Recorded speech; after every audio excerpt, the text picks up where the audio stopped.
So all right guys, let's start the session. मैं हूं आपका अपना दोस्त विपिन यादव और मैं आज के इस वीडियो के अंदर स्टार्ट करने वाला हूं ग्रेविटेशन के बहुत ही इंपॉर्टेंट टॉपिक के बारे में। आज के हमारे वीडियो के अंदर हम डिस्कस करेंगे। हमने लास्ट सेशन के अंदर बहुत कुछ बातों को देखा था ग्रेविटेशन के। हमने एसएससी क्लास 10 साइंस 1 का चैप्टर नंबर 1 ग्रेविटेशन में पिछले लेक्चर में बहुत कुछ इंपॉर्टेंट चीजों को देखा था और बस वहीं पे जहां पे हम हमारे प्रीवियस सेशन के अंदर जहां पे चीजों को लीव करे थे वहीं से ये लेक्चर को हम स्टार्ट करते हैं और आज के लेक्चर के अंदर कुछ और नई इंटरेस्टिंग और इंपॉर्टेंट चीजों को यहाँ पे समझना शुरू करते हैं। तो आइए हम लेक्चर को स्टार्ट करते हैं और लेक्चर स्टार्ट करने के पहले मेरा कुछ पॉइंट है जो मैं आपको बोलना चाहता हूँ। मेरा पहला पॉइंट ये है कि जब भी आप लेक्चर देखना स्टार्ट करो तो सबसे पहले अपने साथ एक पानी का बॉटल रखो और एक पेन लेके नोटबुक लेके बैठ जाओ, क्योंकि यार जब तक आप लिखोगे नहीं तब तक आपको चीजें समझ में आएंगी नहीं। तो मेरा ऐसा मानना है कि यार तुम लोग ना खाली वीडियो मत देखो, वीडियो देखने के साथ साथ में तुम लोग लिखते भी रहो। जब आप कोई चीज लिखते हो ना तो लंबे समय तक वो आपके दिमाग में, आपके भेजे में बैठ जाता है। तो लिखने की हैबिट डालो और लिखना शुरू करो। चलिए बिना आपका समय बर्बाद करते हुए मैं स्टार्ट करता हूं मुद्दे को और आपको मैं सिखाता हूं कि आज के लेक्चर में हम क्या कुछ करने वाले हैं।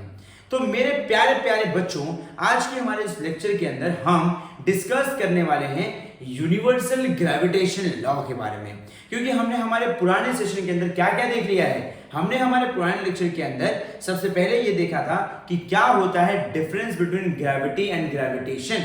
हमने ग्रेविटी और ग्रेविटेशन दोनों का बहुत डीप में डिफरेंस देखा था। अगर आपको नहीं याद है तो आप आई बटन में आपको लिंक मिल जाएगा, जाके वीडियो देख लेना। हमने ग्रेविटी और ग्रेविटेशन का डिफरेंस बहुत डिटेल में देखा था।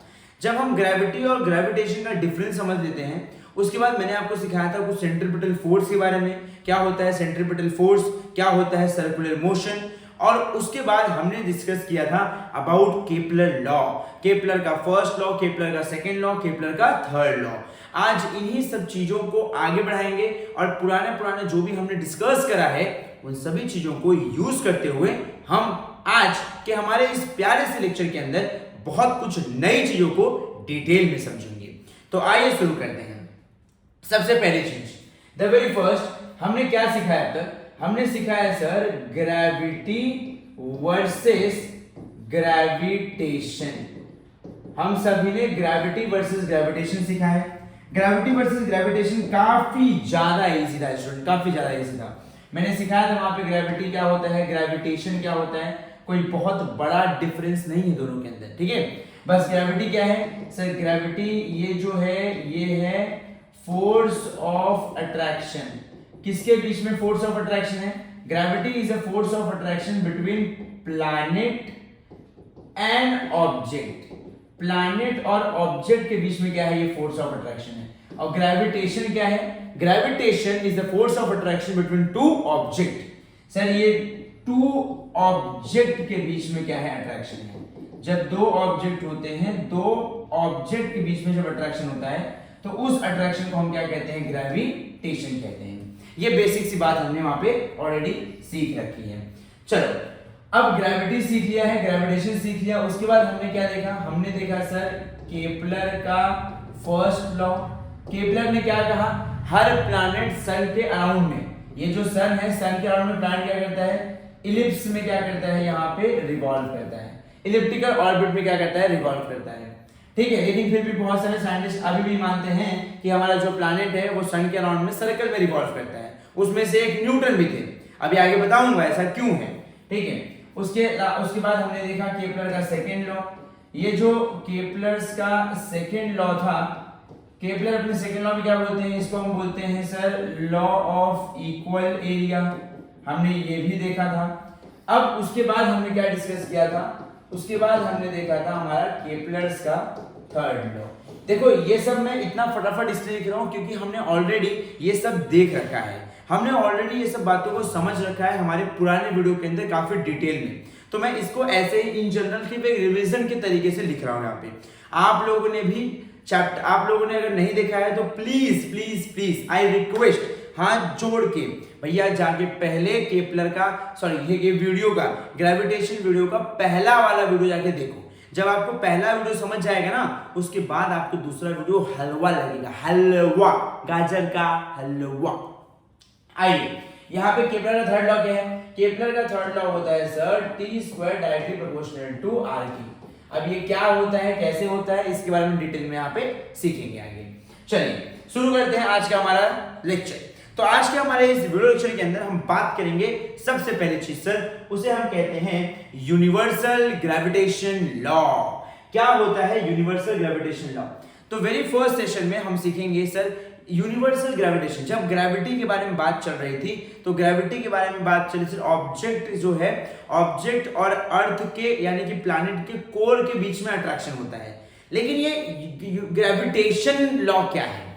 गाइस, ग्रेविटेशन लॉ ये बताता है कि दो ऑब्जेक्ट के बीच में फोर्स ऑफ अट्रैक्शन कितना है।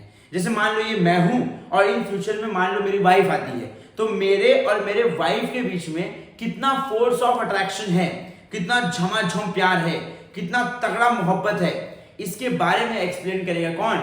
Universal gravitation law. कि भैया हम दोनों के बीच में कितना प्यार है, कितना अट्रैक्शन है।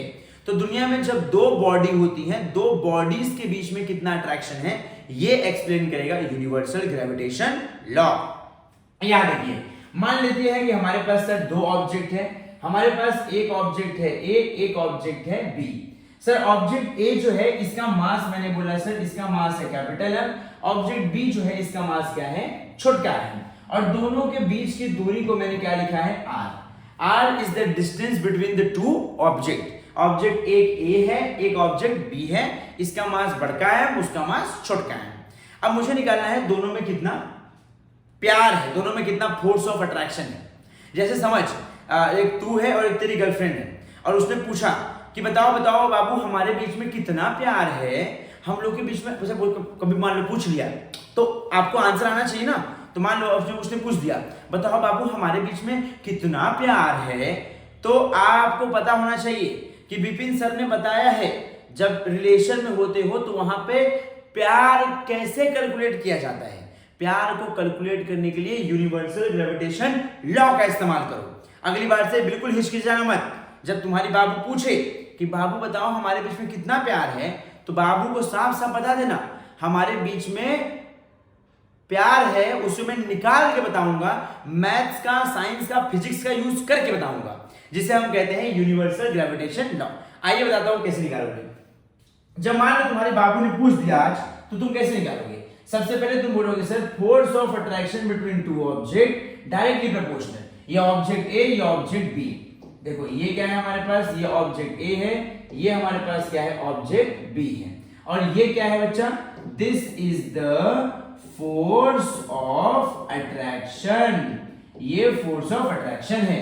Force of attraction directly proportional करता है। सीधा ये किस पे डिपेंड करता है? Product of the masses. मतलब जो हमारा ऑब्जेक्ट ए है और जो ऑब्जेक्ट बी है, उन दोनों का जो मास है ना, उनका प्रोडक्ट। प्रोडक्ट बोले तो आप अपने माँ बाप के क्या हो? प्रोडक्ट। वो प्रोडक्ट बात नहीं कर रहा हूं मैं यहाँ पे। प्रोडक्ट का मतलब होता है मल्टीप्लीकेशन। तो यहां पे sir capital M multiply by small M. तो ये जो मल्टीप्लाई होता है इसे हम क्या लिखते हैं? इसे हम लिखते हैं sir product of masses. Product of their masses. Sir object A का मास कैपिटल एम, बी का मास स्मॉल एम। फिर डिवाइड। डिवाइड को ना हम दो तीन बार बोलते हैं। एक तो हम बोलते हैं पर, नहीं पता आपको? ये देखो हम लिखते हैं ना सर मीटर पर सेकेंड। कभी बोला है किसी ने मीटर डिवाइड में सेकेंड? नहीं। तो डिवीजन को दो तीन नाम बोलते हैं। एक बोलते हैं पर, एक बोलते हैं to the. To the guys ध्यान देना, टू द। एक बोलते हैं सर डिवाइड, एक बोलते हैं रेशियो, बहुत कुछ बोलते हैं। तो हम यहां पे क्या लिखेंगे सर? हम यहां पे लिखेंगे force of attraction between two object directly proportional. Alpha क्या है? Directly proportional. Directly proportional to product of their masses. इन दोनों ऑब्जेक्ट के मासेस का क्या निकालेंगे? प्रोडक्ट। बोले तो मल्टीप्लिकेशन। और डिवीजन को हम यहां बोलेंगे टू द। क्या बोलेंगे यहां पे? यहां बोल देंगे sir to the force of attraction between two object is directly proportional to product of their masses to the square of distance between them. इनके बीच में जो दूरी है, दूरी का क्या निकालेंगे, स्क्वायर निकालेंगे। देखो उम्मीद करता हूं तुम्हें समझ में आया है, नहीं समझ में आया एक बार फिर बताता हूं। देखो ये ऑब्जेक्ट ए है, ये ऑब्जेक्ट बी है, दोनों के बीच में कितना फोर्स ऑफ अट्रैक्शन मुझे वो फाइंड करना है। तो force of attraction between two object ये डायरेक्टली प्रोपोर्शनल करता है प्रोडक्ट ऑफ देयर मासेस, मतलब उन दोनों का जो मास है उसके मल्टीप्लिकेशन पे, और डिवाइड को हम बोलते हैं टू द ये दो को देखो जिसके पावर में 2 लगा है ना, मुंडी पे 2 लगा है, उसे बोलते हैं square of distance between them. दोनों ऑब्जेक्ट के बीच में जो दूरी है उसके ऊपर क्या लगा देंगे, स्क्वायर, तो square of distance between them. इस तरीके से हम क्या करते हैं, यहाँ पे फोर्स को यहाँ पे रिप्रेजेंट करते हैं। समझ में आया यहाँ पे? आइए अब इसको मैं एक बात बताता हूं यहाँ पे। सर ये जो फॉर्मूला यहाँ पे आया ना, जो इक्वेशन यहाँ पे आया है, ये इक्वेशन कैसे आपका प्यार का वैल्यू बताएगा, आपके दो ऑब्जेक्ट के बीच में जो फोर्स ऑफ अट्रैक्शन है वो कैसे निकालेगा। देखो अगर भैया मास ज्यादा होगा, क्योंकि न्यूमरेटर क्या होता है, डायरेक्ट प्रोपोर्शन होता है, अगर मास ज्यादा होगा तो फोर्स भी क्या होगा, ज्यादा होगा। अगर उनका प्रोडक्ट करेंगे मास का, दोनों भारी भारी वजनदार हैं, तो दोनों में प्यार क्या होगा, बहुत तगड़ा होगा, दोनों में अट्रैक्शन क्या होगा, बहुत ज्यादा होगा।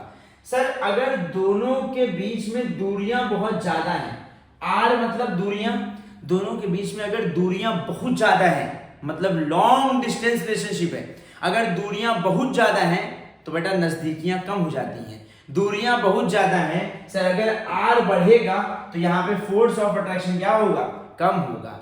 जब दूरी बढ़ जाएगी तो प्यार की वैल्यू घट जाएगी। देखो ना यहाँ पे आर स्क्वायर, आर मतलब दूरी बढ़ी, फोर्स ऑफ अट्रैक्शन घटा। देखो यूनिवर्सल प्रोपोर्शन है, और अगर दूरी यहाँ पे कम हुई तो फोर्स ऑफ अट्रैक्शन क्या हो जाएगा, बढ़ जाएगा। नजदीकियां बढ़ी, जैसे मान लो दो लोग में प्यार हो गया, नजदीकियां बढ़ गई सर, एकदम सामने जब पास में पड़े हुए यहाँ पे, तो नजदीकियां बढ़ गई ना, नजदीकियां कम हो गई, मतलब दोनों पास में, नजदीकियां बढ़ गई, दूरियां कम हो गई।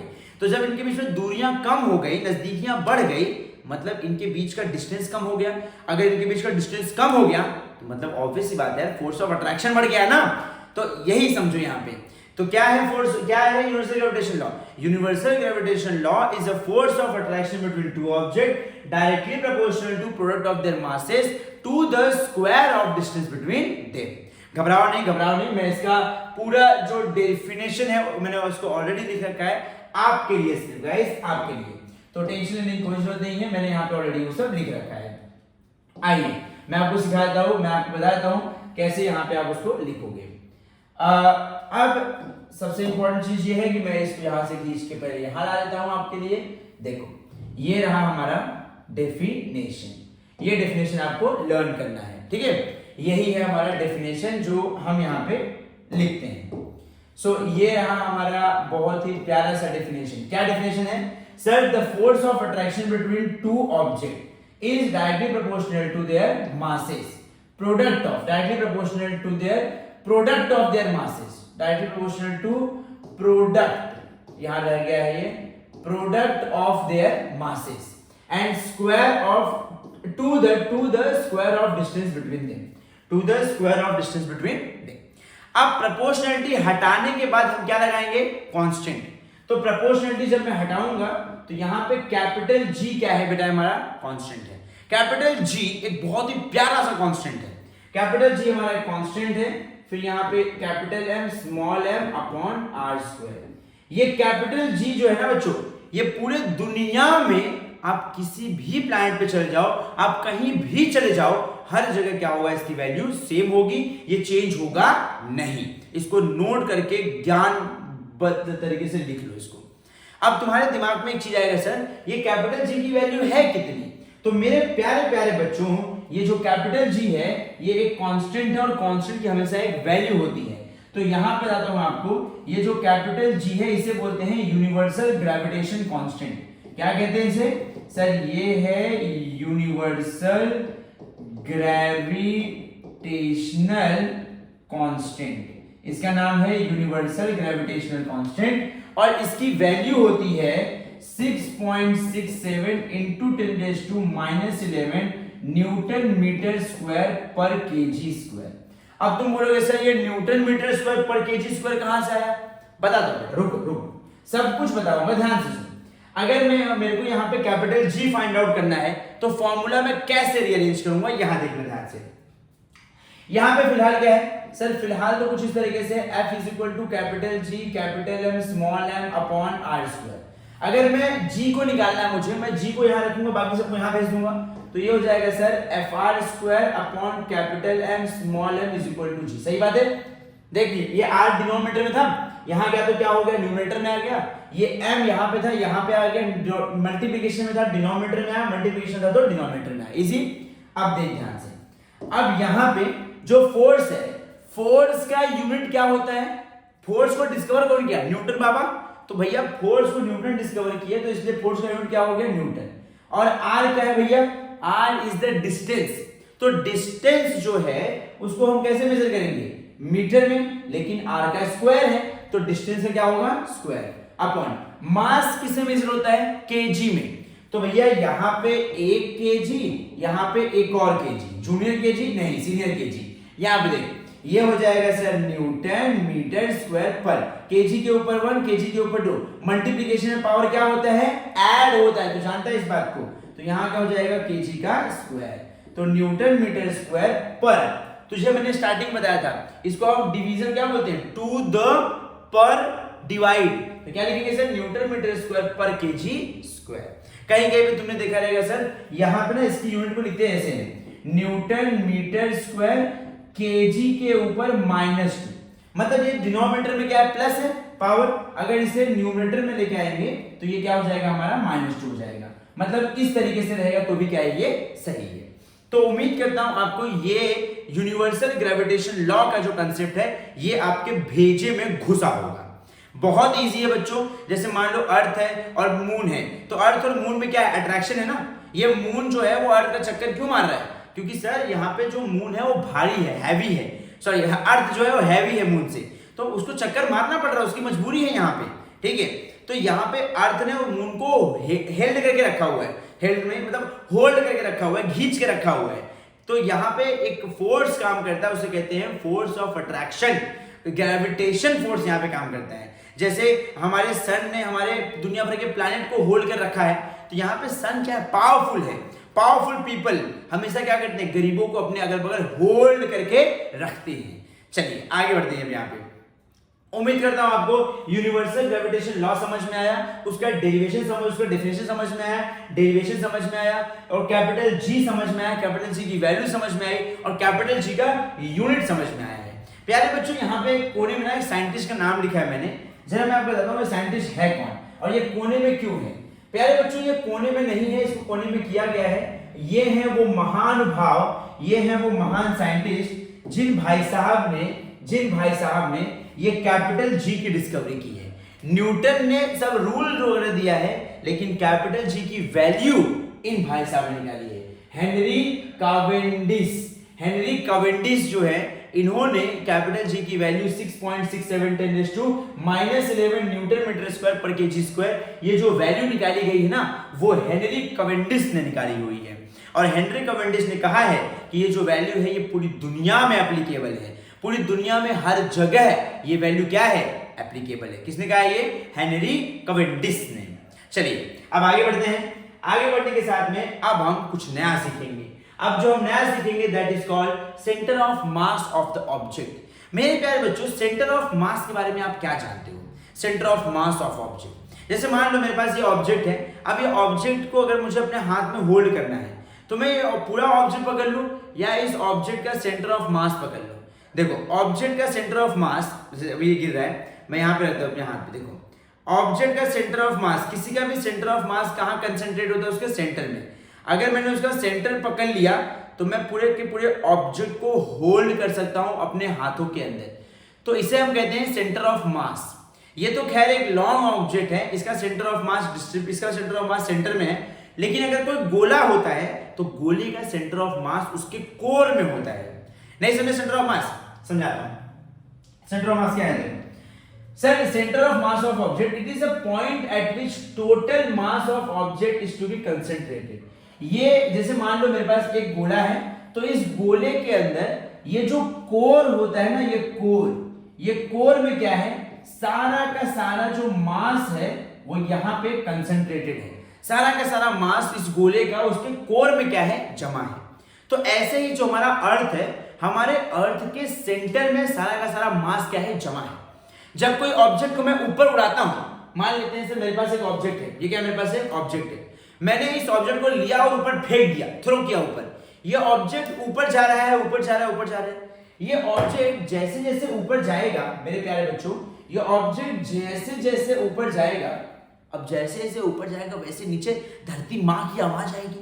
माँ की आवाज सुनते ही ऑब्जेक्ट क्या होगा, माँ माँ मैं आ रहा हूं माँ। माँ की आवाज सुनते ही ऑब्जेक्ट सीधा नीचे माँ की तरफ आएगा। तो ये माँ ने क्या किया, माँ ने उसकी तरफ अपना फोर्स, पुलिंग फोर्स एक्सर्ट किया, और ये पुलिंग फोर्स कहीं और से नहीं आता, ये पुलिंग फोर्स आता है सेंटर से। ये जो अर्थ है, अर्थ का कोर जो है, अर्थ का सेंटर जो है, यहाँ पे सारा का सारा मास प्रेजेंट है। और यही मास जो कंसंट्रेट है, कंसंट्रेट मतलब सब प्रेजेंट है वहां पे, प्रेजेंट, कंसंट्रेट लिखो या फिर आप सिंपल उसको यहाँ पे क्या लिख दो, प्रेजेंट लिख दो। तो क्या है centre of object, centre of mass of object, centre of mass of object, ये किसी ऑब्जेक्ट में एक पॉइंट है, एक जगह है जहां उस ऑब्जेक्ट का सारा मास क्या है, समावेश है, मतलब समाहित है, जमा है। आगे, centre of mass of any object having uniform density is at its centroid. जैसे कि मैंने कहा, ये हमारे पास एक centre of mass of object है, सर इसका सारा का सारा मास इसके सेंट्रॉइड में है।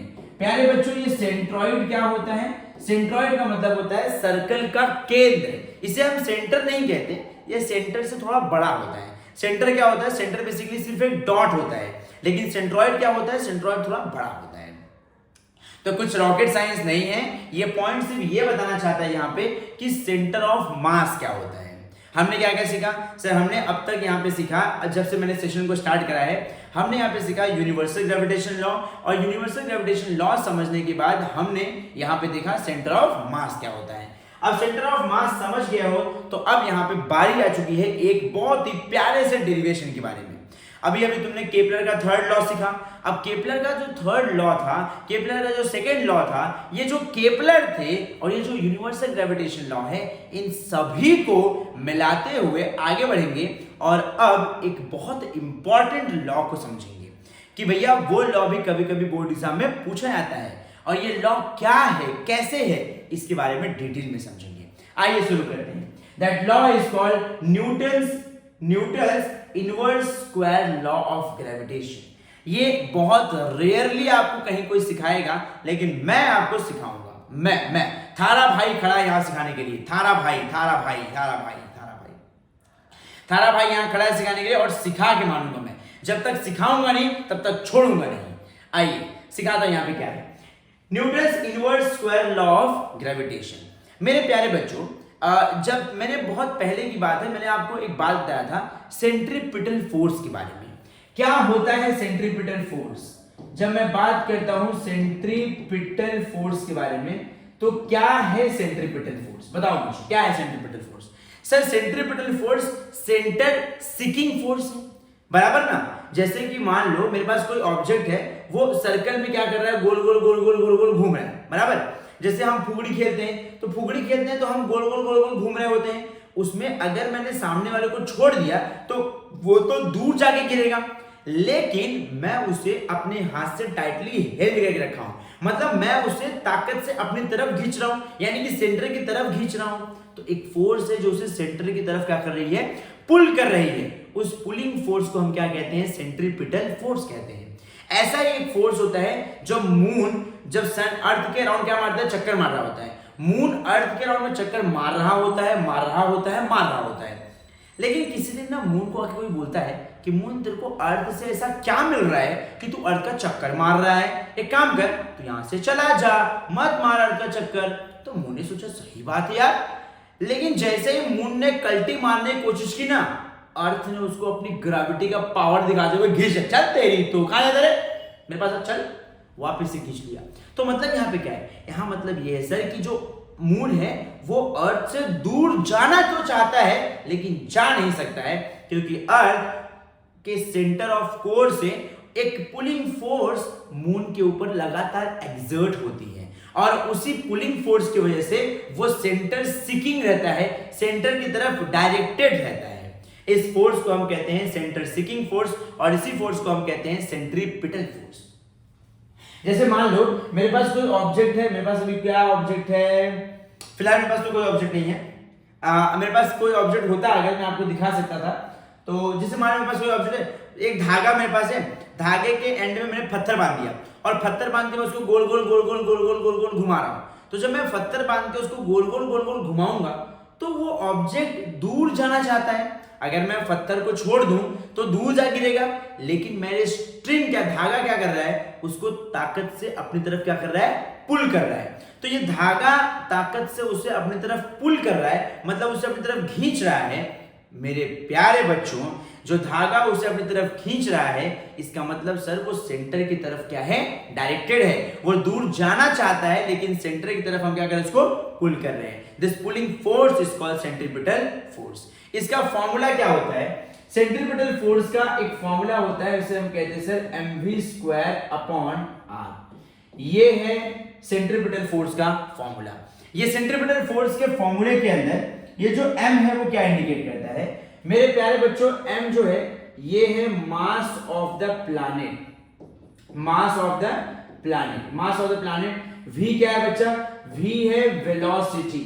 अच्छा याद है आपको वेलोसिटी और स्पीड मैंने एक जमाने पहले बताया था कि हम क्लास 9th और 10th में जब न्यूमेरिकल सॉल्व करेंगे तो हम वेलोसिटी और स्पीड दोनों को एक तरह ही मान के चलेंगे। तो यहाँ पे वेलोसिटी आ गई, स्पीड आ गई, दोनों को हम क्या मान के चलेंगे, एक ही मान के चलेंगे। और r क्या है sir, r is the distance, किसके बीच का डिस्टेंस है बच्चों, r is the distance between whom, r is the distance between planet. Sir हमारे पास जो दो प्लैनेट हैं, एक प्लैनेट हमारा मान लेते हैं सर सन है, हाँ सन और प्लैनेट, तो प्लैनेट और सन के बीच में क्या है, दूरी, ये कौन बताएगा, r बताएगा। चलो अब आगे बढ़ते हैं। अब यहां पे मेरा आपसे एक बहुत ही छोटू सा सवाल है। जो न्यूटन थे, न्यूटन ऐसा मानते थे कि यार जो प्लैनेट होते हैं ना वो सन के अराउंड में सर्कुलर वे में क्या करते हैं, रिवॉल्व करते हैं, जबकि केपलर क्या मानते थे कि वो इलिप्टिकल ऑर्बिट में रिवॉल्व करते थे। तो न्यूटन ने ये जो रूल है, ये रूल उन्होंने सर्कल मान के दिया है। न्यूटन ने ये बोला कि जो प्लैनेट है वो सन के अराउंड में सर्कुलर ऑर्बिट में रिवॉल्व करते हैं, ये मान के न्यूटन ने ये रूल प्रपोज किया। अब इस रूल में न्यूटन क्या कहते हैं, आइए बताता हूं। न्यूटन ये कहते हैं कि सर मान लेते हैं सन क्या है, सेंटर में प्रेजेंट है और हमारा और ये क्या है, हमारे पास प्लैनेट है। सर ये हमारे पास प्लैनेट है, प्लैनेट सन का क्या मार रहा है, चक्कर मार रहा है, यानी कि रिवॉल्यूशन कर रहा है। तो हमारा प्लैनेट जब एक रिवॉल्यूशन करता है तो एक रिवॉल्यूशन में उसकी स्पीड क्या होगी, आपको मालूम है एक चीज, एक फॉर्मूला होता है, distance is equal to speed upon speed is equal to distance upon time, speed का फॉर्मूला क्या होता है, speed is equal to distance upon time. ये फॉर्मूला हम सबको पता है। और स्पीड को मैं स्पीड लिखूं, वेलोसिटी लिखूं, बात तो एक ही है, तो मैं यहां पे भी लिख देता हूं। डिस्टेंस, हमारा प्लैनेट एक रिवॉल्यूशन में कितना डिस्टेंस तय करेगा सर, हमारा प्लैनेट एक रिवॉल्यूशन में एक सरकमफरेंस के इतना तय करेगा।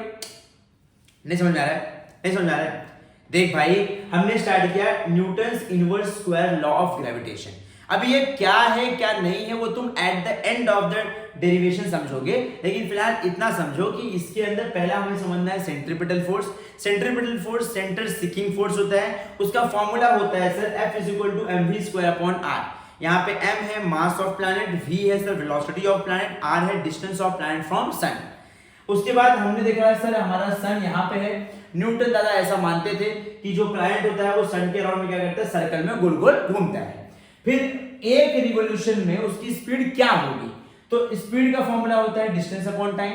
और हमने देखा सर अगर प्लैनेट सर्कल में घूम रहा है तो सर्कल में घूम रहा है तो भैया एक रिवॉल्यूशन में कितना डिस्टेंस तय करेगा, एक रिवॉल्यूशन में सर सरकमफरेंस के इतना तय करेगा। और सर्कल का सरकमफरेंस क्या होता है, 2πr। और टाइम क्या होगा स्टूडेंट्स, टाइम होगा हमारा यहाँ पे t। टाइम क्या आएगा t। ये आया हमारे वेलोसिटी का फॉर्मूला। आ गया इतना फॉर्मूला वेलोसिटी का। अब थोड़ा आगे बढ़ते हैं। लेकिन मैं वेलोसिटी के फॉर्मूले को समझ तो गया, बट वी नो दैट हम एक चीज ऑलरेडी जानते हैं। क्या जानते हैं सर? सेंट्रीपिटल फोर्स का formula. According to centripetal force formula, यहां पे देखो, according to centripetal force formula, क्या है formula sir? F is equal to mv square upon r। अब यहां पे मैं क्या करूंगा सर? ये जो F है, F को एज इट इज लिखूंगा, m ऐसे रहेगा। v की जगह मैं ये लिख सकता हूं, देखो ना यार, v तो यही है, ये जो v है, v की जगह मैं ये लिख सकता हूं क्योंकि ये v है, तो मैं यहां लिख दूंगा। ये हो जाएगा मेरा 2 पाई r अपॉन t का होल स्क्वायर अपॉन क्या आएगा? r आएगा। ये नीचे का r देखो, r नीचे का दिख रहा है। अब क्या होगा यहाँ पे सर? इसको अगर मैं सॉल्व करूंगा तो ये आ जाएगा मुझे m सेट 2 का हो जाएगा 4 पाई square r square upon t square upon r। Easy, यहाँ पे आ गया। अब ये जो डिनोमिनेटर है t स्क्वायर, डिनोमिनेटर में आ जाएगा। ये हो जाएगा हमारा f is equal to sir 4m pi square r square upon r t square. देखो क्या किया यहाँ पे सर? ये जो डिनोमिनेटर का t था वो कहां आ गया? बड़े वाले डिनोमिनेटर नीचे आ गया। ऐसे आता है, ठीक है। चलो ये कहां पे आ गया? डिनोमिनेटर में आ गया। तो डिनोमिनेटर में आ गया तो ये r क्या हो गया? कैंसिल हो गया। तो क्या बचा सर यहाँ पे? f is equal to 4m pi square r upon t square बराबर। अब तुमने केपलर का थर्ड लॉ जानते हो? क्या होता है केपलर का third law? Now according to Kepler third law, अब केपलर ने थर्ड लॉ में क्या दिया था? केपलर ने थर्ड लॉ में दिया था sir t square directly proportional to r cube. अगर मैं यहां पे प्रोपोर्शन हटाऊं क्या होगा? t square is equal to k r cube. k की वैल्यू क्या होगा students? t square upon r cube. ये था k का फॉर्मूला बराबर। अरे पता है ना यार, ये सब बता रखा है तुमको ऑलरेडी। k का फॉर्मूला क्या होगा? केपलर का थर्ड लॉ क्या बोलता था सर? केपलर के थर्ड लॉ से t square directly proportional to r cube होता था। तो मैंने यहाँ पे वो कर दिया, प्रोपोर्शनलिटी हटा के लगाया यहाँ पे कांस्टेंट। तो कांस्टेंट यही रखा, r कहां भेज दिया? डिनोमिनेटर में। तो t square upon r cube आ गया। यहाँ पे देखो हमारे पास t स्क्वायर है, r क्यूब नहीं है। तो अगर मैं न्यूमरेटर डिनोमिनेटर में r स्क्वायर से मल्टीप्लाई कर दूं तो यहाँ पे r क्यूब आ जाएगा। नहीं समझ में आ रहा है? समझेगा, धीरे धीरे समझेगा। बहुत हाई करोगे समझ में नहीं आएगा। स्लोली समझने की कोशिश करो, समझ में आ जाएगा। मेरे प्यारे प्यारे बच्चों, समझ में आ जाएगा। स्लोली समझने की कोशिश करो, ठीक है। धीरे धीरे समझने की कोशिश, समझेगा। अब देखो यहाँ पे क्या होगा सर? यहाँ पे ना क्या होगा, ये जो ऊपर है न्यूमरेटर डिनोमिनेटर दोनों में मैं यहाँ पे r स्क्वायर से मल्टीप्लाई करता हूँ। तो ये हो जाएगा sir f is equal to 4m pi square r into R square t square into R square. देखो यहां भी r स्क्वायर से, यहां भी r स्क्वायर से क्या किया मैंने? मल्टीप्लाई किया। तो ये क्या हो गया सर? ये हो गया f is equal to 4m pi square r cube upon r square t square. अब तुम ध्यान से यहाँ पे नोटिस कर सकते हो, यहाँ पे तुम ये पाओगे नोटिस करने के बाद सर ये r cube upon t square आ गया। r cube upon t square आया ना, और t square upon r cube का फॉर्मूला क्या होता है? k। t square upon r cube का फॉर्मूला क्या होता है? k। लेकिन यहां पे क्या आया है? r cube upon t square. तो अगर मैं यहां पे इसको फ्लिप कर दूं, उल्टा कर दूं, मतलब अगर ये ऐसा है तो 1 अपॉन k क्या हो जाएगा? r cube upon t square. देखो ना, अगर k है t square upon r cube तो उसको मैं फ्लिप कर दूंगा, इसको मैं उल्टा कर दूंगा, तो 1 अपॉन k क्या हो जाएगा? r cube upon t square. समझा? थोड़ा सा देखो दिमाग लगाना पड़ेगा इसमें, लेकिन हो जाएगा यार, इजी है ये। अब यहां पे क्या हो जाएगा सर? ये हो जाएगा आपका formula f is equal to 4m pi square upon r square into k। समझ में आया क्या सबको? पक्का? अगर अभी समझ में आया तो अभी के अभी यहाँ पे वीडियो में थम्स अप करो, लिखो सर समझ में आया है। नहीं समझ में आया है तो वीडियो को वापस बैक करो और देखो और समझ में आ जाएगा यार। बहुत इजी है ये, बिल्कुल डिफिकल्ट नहीं है। तो यहाँ पे क्या लिख दिया मैंने, यहाँ पे 1/k। देखो ना ये 1/k, 1 लिखते नहीं है, अगर लिखना है तो लिख दो यहाँ पे 1/k। तो मैंने यहाँ पे क्या लिख दिया 1/k। किसकी जगह लिखा सर, r³ जगह पे। अब तुम यहाँ पे ध्यान से नोटिस करो, ये सारी वैल्यू कांस्टेंट है। कौन सी? ये सारी की सारी वैल्यू कांस्टेंट है, कांस्टेंट है। तो यहाँ पे क्या हो गया सर, f इज, अगर ये कांस्टेंट है तो मैं प्रोपोर्शनलिटी लिख दूं, कांस्टेंट आके इज इक्वल टू 1/, देखो देखो देखो, रुको रुको रुको, वेट। यहाँ पे मैं बता दूं भाई कांस्टेंट है कौन इसके अंदर, सब कांस्टेंट नहीं है, इसमें कांस्टेंट है क्या पहले बोल देता हूँ आपको। रुको यहाँ पे ना, यहाँ पे पहले इसको सही से लिख देता हूँ sir, f is equal to 4m²/k r²। अब इसमें कांस्टेंट है ये वैल्यू, यहां से लेके ये सारी वैल्यू क्या है यहाँ पे कांस्टेंट है। अब कांस्टेंट जब प्रोपोर्शनलिटी हटाते हैं तो कांस्टेंट लगाते हैं, अब कांस्टेंट हटाऊंगा तो प्रोपोर्शनलिटी लगाऊंगा, ये हो जाएगा sir f directly proportional to 1/r²। ध्यान से देखिए, r क्या था, r is the distance of planet from sun, distance of planet from sun. हमारे प्लैनेट का डिस्टेंस सन से कितना था, r था। और यहां पे क्या है sir, f directly proportional to 1/r²। और ये f कौन सा है, ये फोर्स ऑफ अट्रैक्शन नहीं है, this is the centripetal force. तो भैया न्यूटन इस कंक्लूजन में पहुंच रहे हैं कि सेंट्रीपिटल फोर्स जो होता है, ध्यान दीजिए मैं यहां पे आपको कुछ बता रहा हूं डिटेल में, ध्यान दीजिए। अब न्यूटन यहां पे इस कंक्लूजन पे पहुंच रहे हैं, ये देखो यहां कुछ तो है, यहां कुछ तो है आप सभी के लिए। चलो यहां देखो कुछ है आप सभी के लिए। Centripetal force must be inversely proportional to the square of distance between planet and sun. ध्यान से देखिए इस पॉइंट को क्या लिखा गया यहाँ पे, इसी को एक्सप्लेन किया है sir. Centripetal force must be inversely proportional to the square of the distance between planet and sun. Centripetal force क्या होता है, centripetal force sir inversely proportional है, किसका inversely proportional है, square of distance between planet and sun। ये derivation ये बोल रहा है। दूसरा क्या बोल रहा है sir, gravitation force must weaker than other। दुनिया में ग्रेविटेशन फोर्स जो है वो सबसे कमजोर फोर्स है। सबसे कमजोर फोर्स में अगर बात किया जाए तो ग्रेविटेशन फोर्स सबसे वीक फोर्स है। लेकिन उसके बावजूद भी सर ये पूरे के पूरे यूनिवर्स को कंट्रोल करता है और फ्यूचर को डिसाइड करने का काम करता है। तो आपको ये पूरा तामझाम समझ में आया यहाँ पे।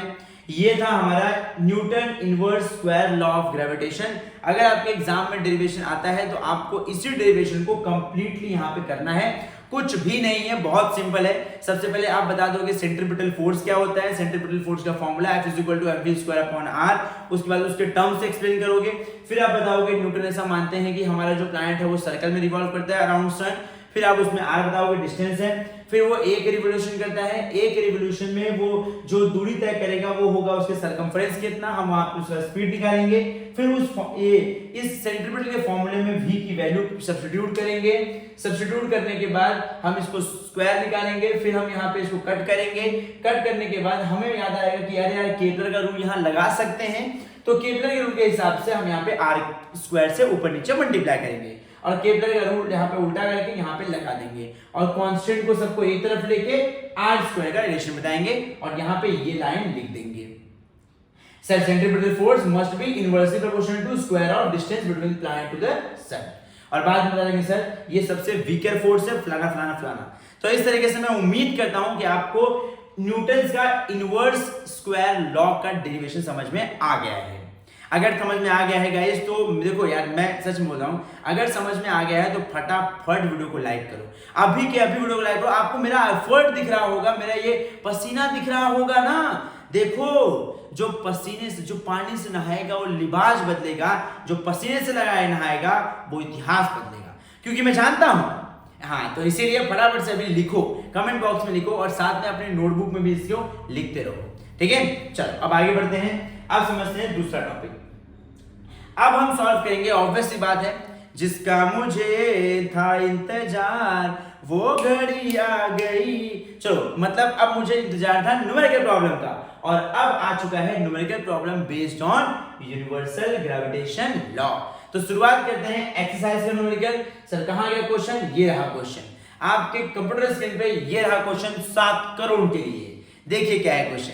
मैं सांस ले रहा हूं, मैं आवाज प्रोड्यूस कर पा रहा हूं, मैं बातों को बता पा रहा हूं।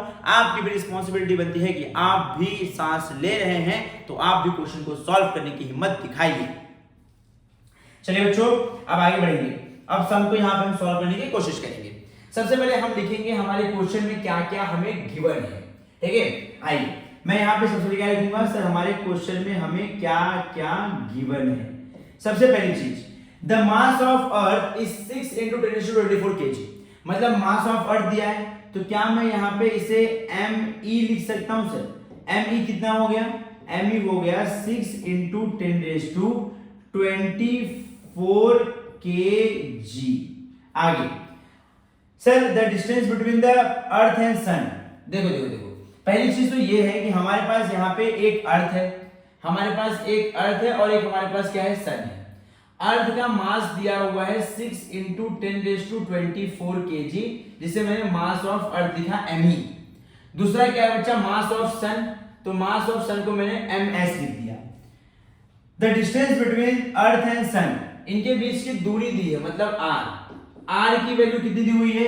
r की वैल्यू दी हुई है 1.5 × 10⁻11 metre. My dear friends, remember the word, क्या मेंशन किया है यहाँ पे? मीटर। अगला चीज, sir if the gravitation force between two is, दोनों के बीच में ग्रेविटेशन फोर्स F क्या है? Gravitation force.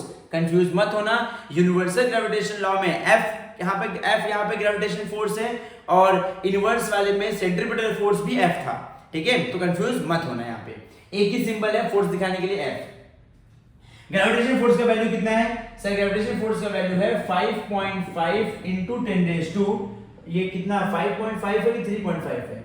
सॉरी गाइस, ये 3.5 है। ध्यान से अपनी बुक में बात चेक कर लेना। मुझे ये 5.5 दिख रहा था, बट मैंने दिमाग लगाया तो मुझे मालूम पड़ा ये 3 है। ठीक है, मेरी हैंडराइटिंग थोड़ी अजीब सी है। ये 3.5 × 10⁻22 न्यूटन है। 22 न्यूटन है। What is the mass of sun? हमें क्या करना है? ms फाइंड आउट करना है। मैंने यहाँ पे क्या लिख दिया? मैंने यहाँ पे लिख दिया है गिवन। आपका गिवन लिखने पे ही आपको 1 मार्क्स मिल जाएगा, तो आपको गिवन प्रॉपर लिखने का है स्टूडेंट्स। चलो आगे, अब हम इसको सॉल्व करना स्टार्ट करते हैं। सबसे पहले मैं यहाँ लिखूंगा सर सॉल्व करने के लिए सॉल्यूशन। सॉल्यूशन में सबसे पहले कौन सा फॉर्मूला आएगा sir? According to universal gravitation law. क्या कहता है sir? Force of attraction between two object is directly proportional to product of their masses, mass of earth, mass of sun and square of distance between them. क्या find out करना है हमें? Mass of sun. तो mass of sun को हम कहां रखेंगे? यहां पे। फिर फोर्स यहां पे, ये r यहां पे क्या है? डिवीजन में है, यहां जाएगा तो क्या होगा बच्चा? मल्टीप्लाई होगा। ये यहां पे देखिए, ये किस में है? मल्टीप्लिकेशन में। यहां जाएंगे तो क्या होंगे बच्चे? डिवीजन में। तो यहां पे क्या आएगा? मास ऑफ अर्थ। उम्मीद करता हूं तेरे को इतना समझ में आ गया रहेगा, इतना तेरे भेजे में खोपड़िया में घुस चुका होगा। चलिए अब आगे, ये जो F है यानी कि फोर्स ऑफ अट्रैक्शन है, कितना दिया है यहाँ पे? सर फोर्स ऑफ अट्रैक्शन दिया है 3.5 × 10⁻22 R। बच्चा R कितना दिया हुआ है? R बोले तो डिस्टेंस कितना दिया है? डिस्टेंस वा कितना दिया है? बोलोगे नहीं? नहीं बोलोगे? कमेंट बताओ। चलो चलो चलो, कितना डिस्टेंस वा? सर डिस्टेंस वा है 1.5 × 10⁻11। इसका स्क्वायर लेना है डिवाइड में। कैपिटल G की वैल्यू कितनी है? कैपिटल G की वैल्यू है 6.67 10⁻11 multiply by me। Mass of earth कितना है? मास ऑफ अर्थ ये है, क्या है मास ऑफ अर्थ? 6 × 10⁻24 kg। करें सॉल्व करना स्टार्ट करें। देखो क्या निकालना है हमें? Mass of sun find out करना है। मैं इधर का पूरा पोर्शन क्या करता हूं, यहाँ पे ये वाला जो मैंने तामझाम करा हुआ है मैं इसको यहाँ पे मिटा देता हूं। ठीक है, चल मैंने यहाँ पे इसे खत्म कर दिया है, और ये पूरा क्वेश्चनवा को मैं क्या करता हूँ? थोड़ा सा छोटा करता हूँ। क्योंकि अब क्वेश्चन काम यहाँ पे हो चुका है। अब आगे इसको सॉल्व करना स्टार्ट करें। हमारे पास ये क्या है भैया, ये हमारे पास मास ऑफ सन है 3.5। 3.5 को फिलहाल मैं ऐसे रखूंगा 3.5 10⁻²²। ये 2 बार आएगा क्योंकि स्क्वायर है, तो ये 1.5 इंटू 10⁻11 इंटू 1.5 इंटू 10⁻11। देखो एक बार लिखा, एक और बार लिखा क्योंकि स्क्वायर था वहां पे। अब इसका मल्टीप्लिकेशन किससे करेंगे, इससे करेंगे, और 10 वाले को अलग भेज देंगे। तो जब आप इसका मल्टीप्लिकेशन इससे करोगे, देखो 6 7 जा 42, 2 कैरी 4, 6 6 जा 36, 36 और 4 0 4, 6 36 36 और 4 40। तो कितना आएगा सर 40.02 इंटू 10 की पावर में -11, 10 की पावर में 24। अब नेक्स्ट नेक्स्ट नेक्स्ट नेक्स्ट अब हमारे पास यहाँ पे क्या है सर, मास ऑफ सन। देखो 15 यहाँ 15 यहाँ, 15 का स्क्वायर तुम्हें आता है, 15 का स्क्वायर जब करते तुम 15 का स्क्वायर होता है 225, लेकिन 1.5 इंटू 1.5 है तो पॉइंट 2 डिजिट के बाद आएगा सर, पॉइंट आएगा 2, तो क्या लिख देंगे यहाँ पे 225। तो सर यहाँ पे हो गया ये 3.5 इंटू 2.25 इंटू 10 की पावर में, ये कितना बच्चा, ये है 22। देखो 10 की पावर में कितना है 11, 10 की पावर में कितना है 11, दोनों का बेस क्या है सेम सेम। बेबी को पसंद है बेस, बेबी को पसंद है बेस, मुझे पसंद है बेस, आपको पसंद है बेस, तो बेस क्या है सेम सेम, तो पावर क्या होगा ऐड। देखना 10 का 11 इंटू 10 का 11, बेस सेम सेम, एक बार ये 11 प्लस 11 कितना होगा 10 का 22, तो यहाँ पे कितना आ जाएगा 10 का 22 डिवाइड में ये कितना हो गया बच्चा, ये हो गया तेरा 40.02 10 की पावर में। अब जैसे मैंने यहां तेरे को बताया ऐसे ही सेम टू सेम तो यहां भी कर सकता है। देख यहाँ पे कितना है सर, यहाँ पे 10 की पावर में तेरे को -11 दिखेगा, 10 की पावर में 24 दिखेगा, कितना दिख रहा है -11 और 24। क्या करेगा तो यहाँ पे सर पावर क्या करेंगे हम लोग ऐड करते हैं, बेस क्या है सेम सेम, बेबी को पसंद है बेस बेस बेस, बेस क्या है सेम सेम, बेस लिखूंगा एक बार, ऊपर आएगा -11, ऊपर आएगा +22। अब दोनों क्या करेंगे सॉल्व करेंगे तो कितना हो जाएगा 22 में से 11 गया कितना आएगा 11 आएगा, तो नीचे क्या लिख दूंगा सर 10 के पावर 11। समझा, ए बिल्कुल 24 है यहाँ पे 24 में से 11 गया तो 4 में से क्या 3 13 है, कितना आएगा यहाँ पे 13। ऐसे सिली मिस्टेक आपको नहीं करने हैं एग्जाम में, बचना है बच्चों बचना है। छोटी मोटी गलतियां होती रहती हैं, इन्हीं से क्या करना है आपको अपने आप को बचा के रखना है। जितना ज्यादा आप छोटी मोटी गलतियों से बचा के रखोगे उतना आप सेफ रहोगे। चलो अब आगे बढ़ते हैं, सॉल्व करें आगे। चलो अब ये 3.5 को 2.22 से मल्टीप्लाई कर दो, तो मेरे पास यहाँ पे 2.25 है, मल्टीप्लाई करूंगा 3.5 से, 5 5 से 25 2 कैरी, 5 2 से 10 10 2 12 1 कैरी, 5 2 से 10 10 1 11 बराबर लिखा हूं, देख लो मल्टीप्लाई कर रहा हूं, सही से बता दो मुझे सर। 5 3 से 15 15 का 1 6 1 7 6 सर, 5 5 2 7 7 1 8 6 1 7, पॉइंट कितने बार जाएगा 7.875। कितना है बच्चा सर, यहाँ पे आ गया 7.875 मल्टीप्लाई सर 22 और 22 कितना होगा 44, नीचे कितना आया सर, नीचे आया 40.02 10 का पावर 30। इजी है, इसमें किसी को कोई दिक्कत अभी तक, देखो बहुत इजी चल रहा है, बहुत इजी चल रहा है। अब आपको अगर यहां कोई दिक्कत आ रही है तो मतलब आप कंसंट्रेशन प्रॉपर नहीं दे रहे हो, ध्यान देते रहो, जहां नहीं समझ में आ रहा है वापस देखो, बैक करो, देखो समझो। आइए आगे बढ़ेंगे। अब आगे बढ़ने के साथ में यहां पे देखेंगे सर ऊपर कितना आ गया, मास ऑफ सन 7.8। अब तो मुझे एक बात था, जब तेरे को एग्जाम में स्कूल के 19.5 मार्क्स आता है तो तू अपने दोस्तों में क्या बोलता फिरता है, मेरे को 20 में से 20 आया, कि 19.5 बोलता है, 19.5 बोलेगा नहीं, 20 में से 20 आया। तो यहां पे कितना है 7.8 है, तुम्हें भी लगता है ये 7.5 से ज्यादा है ना, 7.5 से ज्यादा है, तो जब 7.5 से ज्यादा है तो मैं इसे क्या मान लूंगा 8, क्या मान लूंगा मैं इसे 8, हाँ मैं मानूंगा इसे 8। उसके बाद मल्टीप्लाई है ऊपर कितना 10⁻44, देखते रहे मल्टीप्लाई बाय 10⁻, ये नीचे कितना है 13, नीचे कितना है बेटा 13, ये नीचे 13 प्लस में है, अगर ये ऊपर जाएगा तो इसका पावर क्या होगा माइनस, तो ये हो जाएगा सर -13 डिवाइड में नीचे कितना है 40.02। ये जो 40.02 है मैं सिर्फ 02 को बटा सकता हूं। अगर मैंने 02 को कल्टा दिया तो 40.02 के बदले पे ये खाली 40 लिख सकता हूं। यहां पे लिखो ना सर, देखो इसे बोलते हैं राउंड ऑफ करना। क्या करना है इसको? राउंड ऑफ करना। क्या करना? राउंड ऑफ करना। मैंने यहाँ पे राउंड ऑफ कर दिया है। क्या कर दिया? राउंड ऑफ कर दिया है। तो यहाँ पे राउंड ऑफ किया मतलब क्या हुआ सर? यहाँ पे देख 7.8 को मैंने 8 कर दिया और 40.02 को मैंने क्या कर दिया? 40 मार दिया। अब देख आगे क्या होगा। आगे mass of sun is equal to, देख 8 1 जा सॉरी 4 1 जा 4 2 जा, और यहां पे कितना था? 0 था, 0 10 आ गया। अब ऊपर कितना बचा? बच्चा 2। नीचे कितना आया? यहाँ पे 10। अब यहां देख 44 में से 13 गया। देख 44 multiply by 10 raise to, base same है तो बेस एक बार। 44 में से 13 गया, 4 में से 3 गया 1, 1 में से 3 गया, 1 में से 3, 4 में से 1 गया 3, तो कितना आएगा? 10 रेज़ टू 31। इजी है ये, इतना समझ में आया। यहाँ पे क्या किया? पक्का पक्का पक्का पक्का पक्का पक्का पक्का मास ऑफ सन 2 यहां रखा, 10 का पावर 31। ये 10 यहाँ पे क्या है? डिनोमिनेटर में 1 में है, इसको ऊपर भेज दूंगा तो -1 में आ जाएगा। ऊपर कैसा है? नीचे +1 में है, नीचे ऊपर भेज दिया तो क्या हो गया? ये हो गया ms। ये हो गया 2 × 31 में से 1 गया, कितना आएगा? 30। और मास है, मास किस में आएगा? kg में। इस तरीके से तेरा आंसर क्या हो जाएगा? यहाँ पे चमक जाएगा।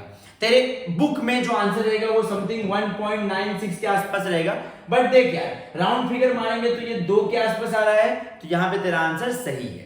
ठीक है, कोशिश कर कि तेरा आंसर जितना ज्यादा हो सके उतना एक्यूरेट आए, तो काफी क्लोज जाए। जरूरी नहीं है कि तेरा आंसर वही सेम टू सेम आए, नहीं, कोई बात नहीं। सेम टू सेम नहीं आया चलेगा, सेम टू सेम नहीं आया चलेगा।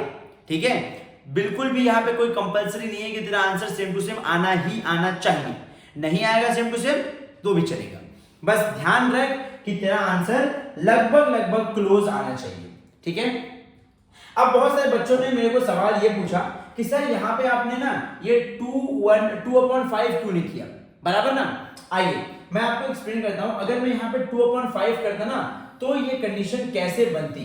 देख भाई, अगर मैं यहाँ पे 2/5 करता, मान ले यहाँ पे मैं इसको लाके रख दे, ठीक है। अब तू देख, अगर मैं यहाँ पे 2/5 करता तो क्या होता? यही बात थी ना, यहाँ पे देख ये वाला कंडीशन था।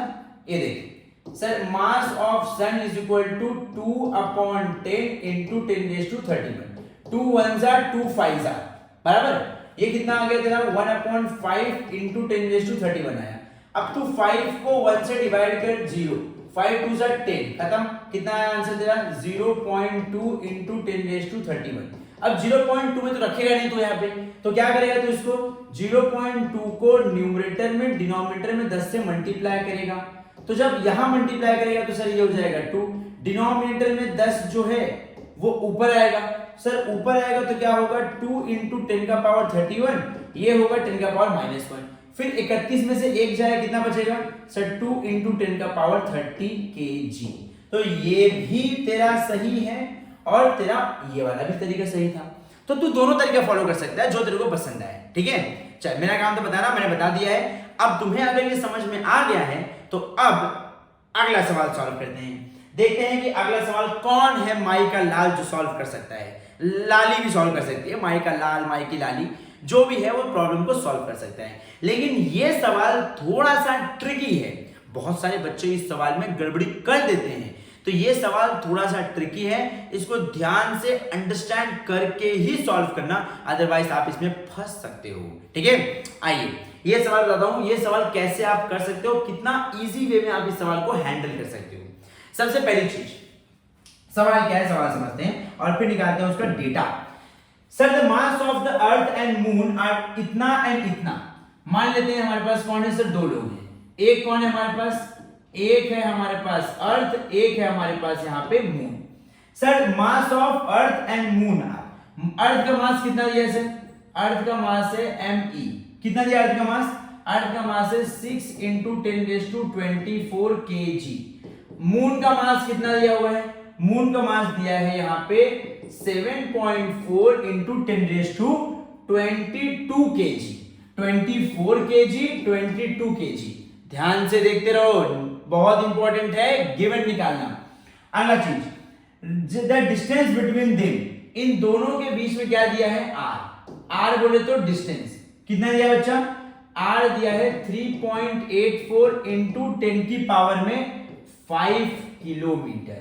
मेजॉरिटी ऑफ स्टूडेंट्स यहां पे इसको देख के तुरंत सॉल्व करना स्टार्ट कर देंगे, लेकिन गलती यहीं पे होती है, ये जो किलोमीटर है, किलोमीटर को आपको मीटर में क्या करना है, कन्वर्ट करना है।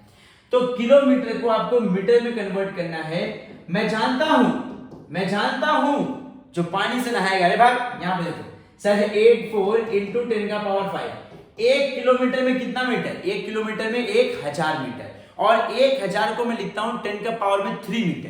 तो यहां पे कितना होगा सर, 10 का पावर में 3 मीटर। अब ये कितना हो जाएगा, r is equal to 3.84 into 5 और 3 कितना होगा, 8 मीटर। इसी ये हो गया सर 3.84 10⁸ मीटर। आगे बढ़ेंगे। Calculate the gravitation force of attraction between them. Sir between two object क्या निकालना है, ग्रेविटेशन फोर्स ऑफ अट्रैक्शन, मतलब F क्या करना है, हमें फाइंड करना है। प्यारे बच्चों ये हो गया हमारा गिवन, एक बार गिवन मिल गया, अब क्या लगाएंगे, अब लगाएंगे यहाँ पे फॉर्मूला। अब यहाँ पे देखो हम क्या लगा रहे हैं, फॉर्मूला। क्या है फॉर्मूला, सर फॉर्मूला है F is equal to capital G M, कौन है, अर्थ ना, ME into MM upon R square. ये लगा दिया मैंने यहाँ पे फॉर्मूला। अब फॉर्मूला लगाने के बाद हम क्या करेंगे, इसको सॉल्व करेंगे। कैसे सॉल्व करेंगे, आइए देखते हैं यहाँ पे। चलो F मैंने यहाँ पे लिखा, F कैपिटल G की वैल्यू होती है 6.67 10⁻11 मल्टीप्लाई में। यहाँ पे ME कितना दिया है, सर ME दिया है मास ऑफ अर्थ 6 इंटू 10⁻24। सन कितना दिया हुआ है, सर मून कितना दिया हुआ है 7.4 10 का पावर 22। डिवाइड में कितना दिया है सर, R कितना है, R है 3.84 10 की पावर में 8। आइए ये कलर थोड़ा कम दिख रहा है, थोड़ा लाइट लेते हैं। अब आगे बढ़ेंगे, इसका और इसका मल्टीप्लिकेशन हमने एक जमाने पहले किया था, अगर आपको याद होगा, तो इसका आंसर आता है 40.02 अगर आप मल्टीप्लाई करोगे तो। दूसरा सर नंबर आता है 7.4 इंटू 10 की पावर में 11, 10 की पावर में 24, 10 की पावर में 22, कितना आ जाएगा भैया, 10 की पावर में -11, अरे यार 10 की पावर में -11, 10 की पावर में 24, 10 की पावर में 22, पहले प्लस कर दो, तो 24 और 22 कितना होगा सर, 2 4 2 6 और 2 2 4 46 में से 11 कितना बचेगा, 6 में से 1 गया 5, 4 में से 1 गया 3, 35, यहाँ आएगा सर 10⁻35। समझ में आएगा सबको कैसे किया, ये बहुत ही आसान है सर। 10 वालों को एक तरफ किया, नंबर को एक तरफ किया। अगला ये देखो 10 की पावर में 8 है, तो यहाँ पे सर 3.84, अरे इसका स्क्वायर होगा ना यहाँ पे, हाँ 3.84 का स्क्वायर, 3.84 इंटू 10 की पावर में 8 मल्टीप्लाई बाय 3.84 इंटू 10 की पावर में 8। बहुत सारे बच्चे ये स्क्वायर करना भूल जाते हैं, this is the silly mistake, है ना। तो आपको ये सिली मिस्टेक नहीं करनी है, क्योंकि मैंने किया है इसलिए आप भी नहीं करोगे इसको। मैंने कर दिया ना यहाँ पे, मैंने आपको दिखाने के लिए कर दिया, आपको नहीं करनी है गलती। आओ अब इसको जरा मल्टीप्लाई करो, किसको मल्टीप्लाई करना है सर, ये 40.02 को मल्टीप्लाई करो 7.4 से, 4 2 जा 8 0 0 4 4 जा 16 7 7 4 जा 28 7 0 0 4 7 जा 7 4 जा 7 जा 7 7 2 जा 14 7 4 जा 28। देखो मैंने पढ़ लिया यहाँ पे 8 2 6 9 कितना आएगा बच्चों, पॉइंट 1 2 3 के बाद 1 2 3 के बाद कितना आएगा आंसर ऊपर 296.288। देखो मल्टीप्लाई किया भाई, कॉपी वॉपी नहीं करता हूं मैं तुम लोग की तरह, मल्टीप्लाई करता हूं मैं यहाँ पे। आगे अब दूसरा क्या है हमारे पास 3.84 मल्टीप्लाई करना है। आओ 3.84 मल्टीप्लाई कर देता हूं, तो यहाँ पे हमारे पास 3.84 मल्टीप्लाई 3.84 4 4 16 1 8 4 जा 32 32 1 33 4 3 12 12 3 15 8 4 जा 32 2 3 8 8 जा 64 64 और 3 67 6 कैरी 8 3 जा 24 24 और 6 30 4 3 जा 12 2 1 कैरी 8 3 जा 24 24 1 25 2 कैरी 3 जा 9 9 अरे यार 9 और 2 10 11 11 6 3 2 5 7 7 7 14 1 5 6 7 3 1 4 1 पॉइंट कितना आएगा 4 1 2 3 4 सही ना 1 2 3 4 14.74 कितना आएगा आंसर यहाँ पे आएगा 14.7456 इंटू 10 की पावर में 10 की पावर में 8 10 की पावर में 8 8 कितना होगा 10 की पावर में 16 यहाँ पे आ गया 10 की पावर में 16 इजी है ये बहुत ही आसान है ये बहुत ही आसान है कुछ दम है ही नहीं इसके अंदर नहीं कर पाओगे चलो पानी में डूब मर जाओ। अब देखो यहाँ पे मेन ट्रिक आ रहा है इस हमारे न्यूमेरिकल प्रॉब्लम का।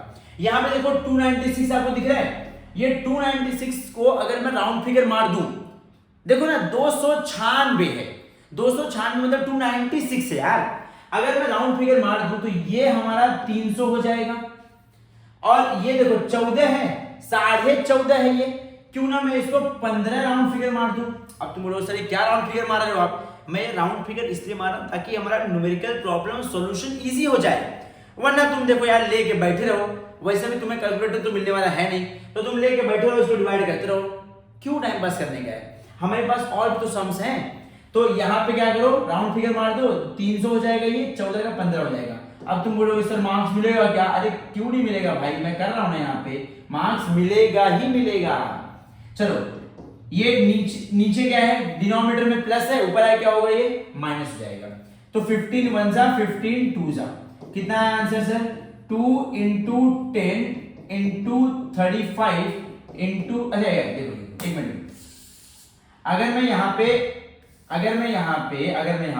35 और 16 माइनस करो तो कितना बचेगा सर यहाँ बचेगा 19 बराबर ना अगर इसमें से माइनस करें कितना बचेगा 19 बचेगा। अब यहाँ पे कितना है 1 है ये कौन कहां से है सर अरे 20 था ना 20 तो 2 10 था और 10 के फॉर्मेट में यहाँ था तो मैं इसको सेपरेट कर दिया तो ये हो जाएगा सर यहाँ पे 2 into 10 की पावर में अरे माइनस नहीं आएगा प्लस आएगा क्योंकि बड़ा नंबर क्या है 35 प्लस है ना तो यहाँ पे क्या होगा 19 और 1 क्या हो जाएगा ये 20 तो फोर्स किसमें आता है न्यूटन में तो आंसर कितना आएगा सर 2 into 10 का पावर 20 न्यूटन और इसी के साथ ये आंसर क्या हो जाएगा बच्चों ये आंसर हो जाएगा चमक जाएगा ऐसे आंसर को चमका दो। उम्मीद करता हूं आपको ये समझ में आया होगा इसमें सिर्फ एक ही ट्रिक था वो ट्रिक था आपको किलोमीटर से मीटर में करना है अगर आप ये नहीं कर पाओगे तो आप फिर कुछ नहीं कर पाओगे ठीक है आपको ये करना ही करना है कैसे भी करो कुछ भी करो पहाड़ तोड़ो जमीन तोड़ो आसमान तोड़ो जमीन चलाओ चांद चलाओ करो बस करो या मरो। लास्ट क्वेश्चन आज के दिन का आखिरी क्वेश्चन और हमारे इस ग्रेविटेशन चैप्टर का यूनिवर्सल ग्रेविटेशन लॉ के ऊपर ये आखिरी सवाल कहां गया सवाल यहाँ पे सवाल है सॉल्व एग्जांपल। हमारे पास दो लोग हैं भैया कौन कौन है दो लोग एक है महेंद्र प्रताप सिंह अरे महेंद्र सिंह धोनी एक है महेंद्र सिंह धोनी और एक है विराट कोहली। यहाँ पे देखिए हमारे पास है ये महेंद्र सिंह धोनी और ये है Virat Kohli. Sir Mahendra Singh Dhoni Virat Kohli sitting on a distance of 1 metre दोनों जन 1 मीटर की डिस्टेंस पे बैठे हैं तो आर कितना हुआ आर हुआ 1 metre. Sir each other their masses are Dhoni 75 kilo के हैं और कोहली 80 किलो के हैं तो यहाँ पे जो हमारे धोनी है वेट ऑफ धोनी कितना है भैया धोनी का वेट 75 केजी और हमारे कोहली का मास कितना है मास ऑफ कोहली का मास है 80 किलो 75 किलो 80 किलो क्या है इनका ग्रेविटेशन फोर्स ऑफ अट्रैक्शन सीधा फॉर्मूला अप्लाई करो F is equal to capital G M of Dhoni multiply by M of Kohli upon R करें मल्टीप्लिकेशन आओ फट झटपट पटापट G की वैल्यू कितनी है 6.67 into 10⁻⁻⁷ वो साइंटिस्ट कौन था उसको खोजा था ना ये वैल्यू हाँ भूलना मत उसको धोनी का कितना है, धोनी 70, धोनी 75 है ना, हाँ धोनी 75, और कोहली कितने हैं 80, नीचे कितना आएगा बेटा 1 8, 1 का स्क्वायर, कुछ मतलब है इसका, r का स्क्वायर होता है ना, कुछ मतलब है इसका, कुछ मतलब नहीं, फालतू है। मल्टीप्लिकेशन करना है खाली इसके अंदर, 75 का मल्टीप्लिकेशन पहले 8 से कर देते हैं सर, तो अगर आप 75 का मल्टीप्लिकेशन 8 से करोगे, 8 5 जा 40, 0 4, 7 7 जा 49, 7 8 जा 56 और 4 60, 600 आ गया यहाँ पे। तो यहाँ पे सर 6 into 6 7 into 10⁻⁻11 into यहाँ पे कितना आ गया 600, बराबर, ध्यान देना कितना आया 600, 600 नहीं 6000 आएगा, क्योंकि यहाँ पे 80 था, हमने यहाँ पे 8 से मल्टीप्लाई किया, एक जीरो एक्स्ट्रा ऐड करेंगे वहां पे 6000। अब इसको सॉल्व करते हैं आगे, देखो देखो देखो देखो क्या हुआ तेरा वादा, ये कसम ये इरादा, भूलेगा दिल जिस दिन तुम्हें, वो दिन जिंदगी का आखिरी दिन होगा, यहाँ पे ये 6 का मल्टीप्लाई करना है, ये 6 का मल्टीप्लाई करना है, करो बैठो गाना सुनो मेरा, बहुत अच्छा गाता हूं मैं। 6 का मल्टीप्लिकेशन इससे करना है, क्या आएगा 40.02, 10⁻11 into 10⁻3, रट्टा हो गया ये, अभी किए थे ना 2 सम पहले सर, -11 में से 3 गया, कितना बचेगा 11 में से 3 मतलब 10 में से 2, 10 में से 2 गया तो 8, कितना आएगा आंसर 40.02 into 10⁸, क्या आएगा न्यूटन। इस तरीके से हमारा आंसर चमक जाएगा। तो मेरे प्यारे प्यारे प्यारे प्यारे दुलारे दुलारे बच्चों, इस तरीके से हमने हमारे आज के सेशन के अंदर खत्म करा है क्या क्या क्या यूनिवर्सल ग्रेविटेशन लॉ का फॉर्मूला, डेफिनेशन, यूनिट का फॉर्मूला, सब कुछ। फिर हमने देखा सर वो इनवर्स वाला लॉ के बाद हमने देखे बहुत 3 न्यूमेरिकल्स, GF एक्सरसाइज के और एक हमारा सॉल्व एग्जांपल। सो उम्मीद करता हूं आज का हमारा ये वीडियो सेशन आपको समझ में आया है, और अगर आपको समझ में आया है तो क्या कर रहे हो यार, फटाफट वीडियो को लाइक करो, चैनल को सब्सक्राइब करो, जय महाकाल, ठोक के मारो, मारो यहाँ पे, सब्सक्राइब करो, लाइक करो, फोड़ दो, आग लगा दो। चलो इसी के साथ आज के करते हैं समाप्त। मैं हूं आपका प्यारा दोस्त विपिन यादव, और यही करते हैं लेक्चर को समाप्त। बाय बाय, जय हिंद।